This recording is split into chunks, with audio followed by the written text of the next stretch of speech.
Inside this box is an $1,800 telescope, one of the most popular ever made, and it's never seen the night sky. Yesterday, the Celestron NexStar 8SE was donated to my local astronomy club because its owner got overwhelmed with it before they even got it out of the box. So today, we're conducting a post-mortem on it to try and find out exactly what went wrong, because somewhere inside this box is the exact moment that the magic died. I haven't even opened this box yet, so we're going to open it up together, take a look inside, and try and identify what parts might be overwhelming for a beginner when you're first looking inside the box. Night Sky Voyager is all about bridging the gap between buying a telescope and getting it out under the night sky. I've been doing public astronomy outreach for 15 years, and most of the content I make is explaining things that I wish people had told me when I was first starting out. Subscribe if you're interested in skipping the frustrating part of the learning curve and getting straight to stargazing. So inside that box came 4 larger ones. I'm going to start with this really long one that I have here on the floor because I suspect that that's the tripod, which it is. And so first impressions on this tripod are very good. So what I like to see about this and what might be helpful is these steel tube legs are much sturdier. In the past, you might see some aluminum ones that slid, and these solid steel tube ones are on nicer telescope, and it looks like it is quite sturdy. So I would give this a thumbs up so far. So here's the actual telescope. This is a 8-inch Schmidt-Cassegrain, and Celestron has been making these since the 70s, and they are really the gold standard for this telescope. Really nice. You can see the Schmidt-Cassegrain design with the corrector plate on front here, and this looks like this is in perfect condition. There's clearly here a bracket for a finder scope. I think it comes with a red dot finder, and then on the back here is an 1.25 inch visual back and a focus knob. This telescope is really a killer beginner's telescope. It's a great all-around telescope in a very compact and relatively lightweight size. If you appreciate that ease of use slider, this is definitely a great option for you because it's easy to maneuver around. So I suspect that this next box will be the mount head, and that's what really makes this telescope unique from many others that are on the market. It's got this really cool single arm design. Yep, that's it right here. They even left the film on the screen for the hand controller. This is really brand new. This is what makes this telescope line really unique, and I think also makes it very desirable, is this single arm design is very easy to mount the telescope. Now I have some questions about how stable it will be, simply because it's only supported on one side. We'll see that when I get into the actual full review of this, but it's got a nice GoTo hand controller on this side, and it's, again, this is relatively lightweight. It's not all that heavy. One thing that does strike me initially as a friction point here, though, is you can notice that there are no manual controls on this. It looks like the only way that you can move the telescope is through the hand controller.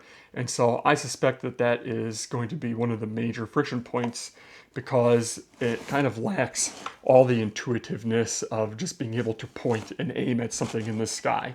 But otherwise, this is appears to be a really nice setup here. And here's the final box. So it looks like we have a quick start guide that has instructions on how to go ahead and get this set up quickly. This part is always this part's pretty frustrating, I think, is these instruction manuals. And this is, let's see, this is all in English. A lot of times you'll see that it's split up into multiple languages, but this thick instruction book, while there's a lot of useful information in here, can be a huge turnoff. It's a long way from just being able to take a telescope out, point it in the sky, and use it. I think these instruction books here are a major friction point because there is simply so much. Look at this one page in here. It's just tons and tons of menus within the hand controller and optical design, orientations.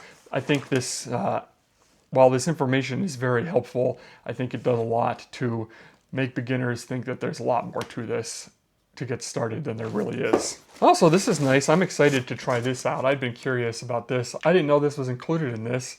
This holds your phone onto the eyepiece and moves in 3 directions so that you can take pictures with your phone. So we will have to give this a shot. Then let's see, what else do we have?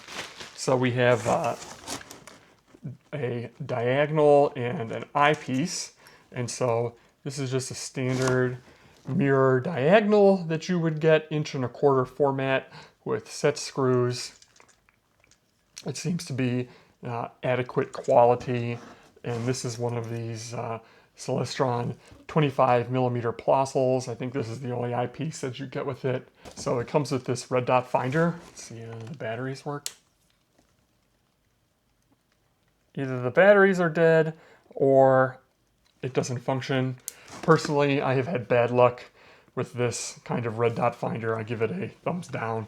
They're hard to adjust and kind of flimsy plastic, but in concept it is good, but I've seen this be a friction point for many beginners, and I usually recommend they upgrade it. Oh, it comes with, this is actually a nice feature. I didn't know it came with this, and this is actually a pretty good pairing with that 25mm Plossel. This is a Celestron Omni 2X Barlow. Omni is their kind of beginner's line of Plossels.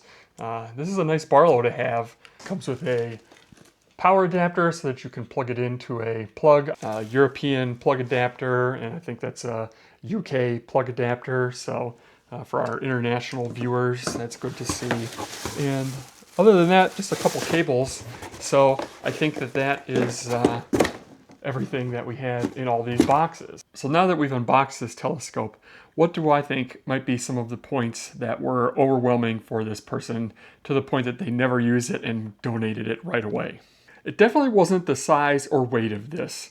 This 8-inch Schmidt-Cass is a perfect size. It's a lot of light gathering power in a very nice compact form factor, and it's relatively low weight for its size.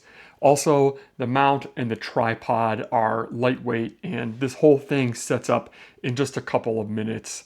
And so I definitely don't think it was because the ease of use in that regard was too hard. Where I think problem number 1 may have been was with this hand controller and the entirely electronic form factor that you need to do in order to use this telescope. I noticed that there are no manual releases or locks anywhere on here, and so a new beginner is forced to use the hand controller to do all of their motion with the telescope. And I'm sure that once I plug this in and use it, you'll be greeted with a bunch of menus, and that adds a friction point to just getting outside and pointing at something and looking. It doesn't appear that this really has an option to do that. And so while an Alt-Az mount like this one here is very intuitive, you're negating a lot of that by hiding that behind the electronics of a hand controller. Secondly, while they do give you this convenient quick start guide, I think that this huge instruction manual that they provide is not doing them any favors. I realize that a lot of this information in here is highly useful. All that this does is really turn people away. It makes it appear that you have to know everything that's in here in order to get started. And if you want to dig deeper, there's plenty of resources for that, but I don't know that providing this huge booklet here is going to inspire people to get out under the night sky. All in all, I think this telescope package is a great design for beginners. The problem is that it loses some ease of use and intuitiveness because there is no way to manually move this telescope. You need to go behind the electronics, and I think that makes it a little bit overwhelming for people. Here's the takeaway I want you to get from all of this. If you have a telescope like this sitting in your closet, you didn't make a mistake. You just needed a smaller first step. My local astronomy club is going to be raffling this off as a fundraiser for one of our big events in a few months, but since I have access to it for a while, I'm planning on making a full series of videos around it. First, since I've only set it up but haven't actually turned it on into the electronics yet, I'm going to do a speed run to see how long it takes for me to set it up in my backyard, turn it on, and start observing a deep sky object. I really want to judge how frustrating or easy it is to get this telescope set up without reading the instructions and just going for it. After that, I'm going to do a full top to bottom review of this system in my suburban light polluted backyard. And after that, I'm going to create an anti-overwhelm quick start guide for anybody who has this telescope or a similar NexStar SE telescope to help you get started on your first night without getting overwhelmed. And finally, I want to thank my channel members for their generous support. This is Trevor from Night Sky Voyager. I'll see you in the next one.